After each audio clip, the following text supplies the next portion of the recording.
कि जब भी हम सोचते हैं, लोग कहते हैं जमाना खराब हो गया है, दुनिया में ऐसा हो रहा है, कुछ कुछ चीजें नेगेटिव सामने लाई जाती हैं, तो मेरे अंदर से भी आवाज आती है कि नहीं, there could be few people who are not good, who are not able to do good, but ये दुनिया बहुत अच्छे अच्छे लोगों से भरी हुई है।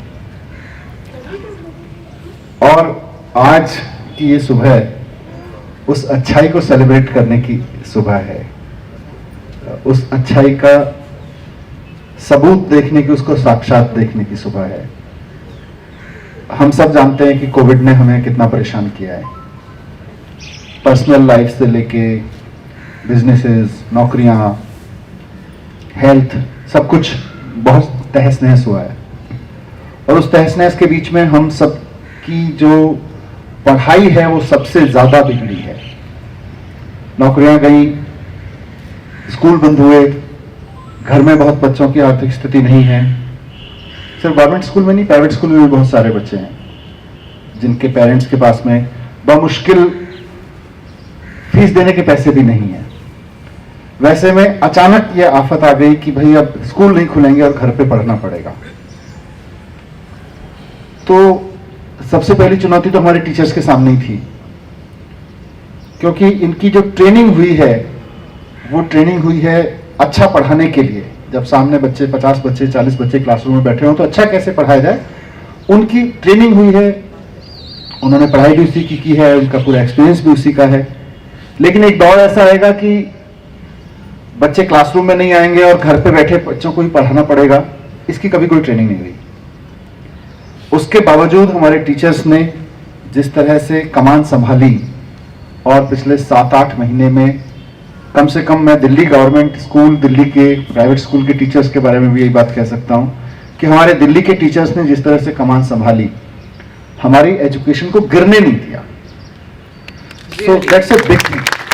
Without any training, without much of preparation, मैं जानता हूं कुछ हार्ड रियलिटीज जिसमें से ये भी है कि अभी भी, जैसे मेरे को जितना मोबाइल चलाना आता है उससे ज्यादा मेरे बेटे को आता है। ये एक समय की सच्चाई है कि मेरी जनरेशन को जितना मोबाइल ऑपरेट करना आता है, कंप्यूटर ऑपरेट करना आता है, उससे ज्यादा मेरे बच्चों को आता है, हमारे बच्चों की जनरेशन को आता है।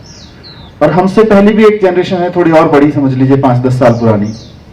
बहुत सारे टीचर्स हमारे स्कूल में ऐसे हैं जिनको अपना स्मार्टफोन ठीक से ऑपरेट करना भी नहीं आता होगा शायद। उन सब ने भी अपने परिवार में बैठ के, अपने बच्चों से, अपने रिश्तेदारों से बैठ के ट्रेनिंग ली कि ऑनलाइन जूम क्लासेस कैसे ली जाएं, और अब वो अपने बच्चों की क्लासेस ले रहे हैं।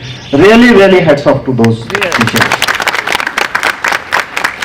पर उसमें सबसे बड़ा चैलेंज हमारे सामने ये था कि अब बच्चे घर पे बैठे हैं तो पेरेंट्स के पास तो पैसा नहीं है कि अपने बच्चों को क्लास अटेंड करने के लिए एक फोन दे दें, और जिनके घर में 2 बच्चे हैं, 3 बच्चे हैं, तो वहां 2 बच्चे, 2 फोन, 3 फोन चाहिए।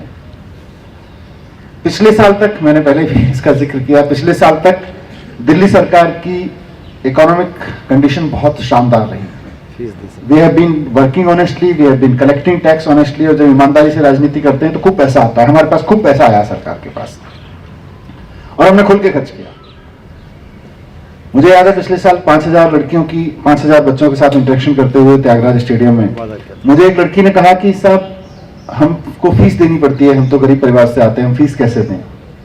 तो मैंने देन एंड देयर वहीं 5000 बच्चों के बीच में खड़े होकर डिसाइड कर दिया, डायरेक्टर साहब से बात किया, सीएम साहब भी बैठे हुए थे कि साहब हम बच्चों के, सिर्फ इस लड़की का नहीं, क्या हम सारी दिल्ली के बच्चों के अपने फीस दे सकते हैं। वी इमीडिएटली कैलकुलेटेड, करीब 100-125 करोड़ रुपए का खर्च था। वी डिसाइडेड कि हाँ कर सकते हैं। लेकिन दैट वाज लास्ट ईयर। इस साल सरकार तो टैक्स के पैसे से चलती है, टैक्स इकट्ठा होता है, सरकार चल रही होती है। इस साल जब कोविड आया, मार्केट बंद हो गए, मॉल्स बंद हो गए, सारे सिस्टम्स बंद हो गए, तो सरकार के पास भी टैक्स नहीं आया। और जब सरकार के पास टैक्स नहीं आया तो हमारे लिए ये भी बहुत मुश्किल था, चैलेंजिंग था कि हम अपने टीचर्स की सैलरी कैसे दें। तो कोई भी और खर्च करने से पहले मेरे लिए इंपॉर्टेंट था कि हम अपने स्टाफ की, हम डॉक्टर्स की, जी कितने सारे कोविड में डॉक्टर्स लगे हुए, नहीं कितने सारे स्टाफ के और लोग लगे हुए हैं, इंजीनियर्स लगे हुए हैं, सफाई कर्मचारी लगे हुए हैं, बिजली पानी के लोग लगे हुए हैं, टीचर्स लगे हुए हैं, तो सबकी सैलरी, तो पहले सबकी सैलरी प्रायोरिटी थी। इसलिए इस बार थोड़ा सा, जैसे कहते हैं ना, मेरा भी हाथ तंग रहा।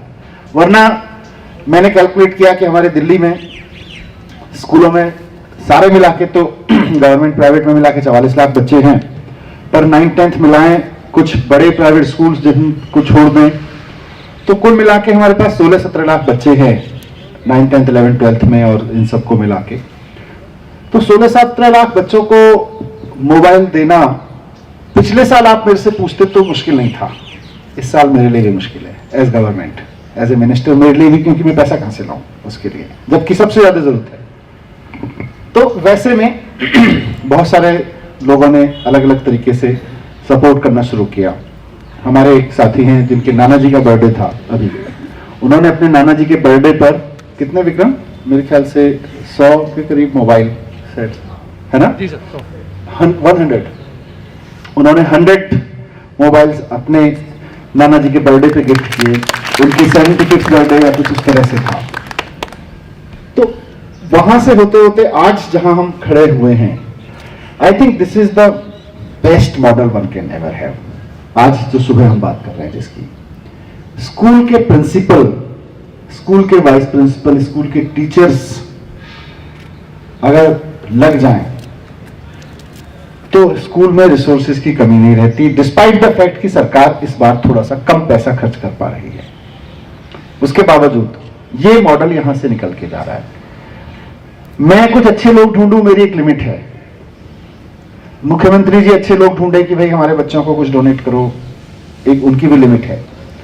पर अगर हमारी दिल्ली के 1000 प्रिंसिपल्स और 50-60 हजार टीचर्स अपने सर्किल पे निकल पड़े तो I think it's not impossible. End of course teachers, मतलब व्हेन आई से टीचर्स, आपको भी मैं टीचर ही मानता हूं, तो मैं अपने अलावा टीचर्स मानता हूं पूरी team education. I am not a teacher, सबसे बड़ी टीचर तो आप हैं। तो अभी मैम बता रही थी, उन्होंने किसी स्कूल, कौन से स्कूल का जिक्र कर रही थी आप, द्वारका सेक्टर 10, हाँ, वहां भी इसी तरह से ये सैमसंग ही दिया, सैमसंग के मोबाइल उन्होंने किसी डीलर से बात किया, वो खुद चली गई, किसी डीलर से बात किया, वहां से मिल गए। तो इस तरह से बहुत लोकलाइज चैनल से हम रिसोर्सेज तलाश के अपने नीडी बच्चों को दे रहे हैं। और अवधेश जी, मतलब मैं, इनको तो डेट पे याद है, मुझे सन ठीक से याद नहीं था, 4-5 साल पहले मैं आपके स्कूल में आया था, और ऐसे ही पूरी दिल्ली में मुझे शौक है स्कूल में घूमने का मतलब मैं जाता रहता हूँ, ऐसे ही कहीं से निकलता हुआ स्कूल में चला जाता हूँ, रुक जाता हूँ, जब बहुत ज्यादा टेंस होता हूँ तब भी सोचता हूँ बच्चों से मिलाते हैं जाके, आदमी ईजी हो जाता है, प्रिंसिपल से, टीचर से बातचीत हो जाती है। तो ऐसे ही मैं स्कूल में आया था और तब से मैं बहुत ज्यादा इंप्रेस्ड हूं। लेकिन पिछले 4-5 साल में आपने जितना इंप्रेस किया अपनी लीडरशिप से, आज सबसे ज्यादा इंप्रेस किया है। You are great, your team is great, entire team is great. किस तरह से आप अपनी टीम को मोबिलाइज करते हैं, किस तरह से इंस्पायर करते हैं। लीडर का काम एक ये होता है कि वो जो करना चाहता है, जो अपनी टीम से कराना चाहता है, वो खुद भी करने की योग्यता रखता हो, लेकिन दूसरा काम होता है कि अपनी टीम को इंस्पायर भी कर सकता हो। You are one of the best inspiring personality I have around. बहुत सच बात है।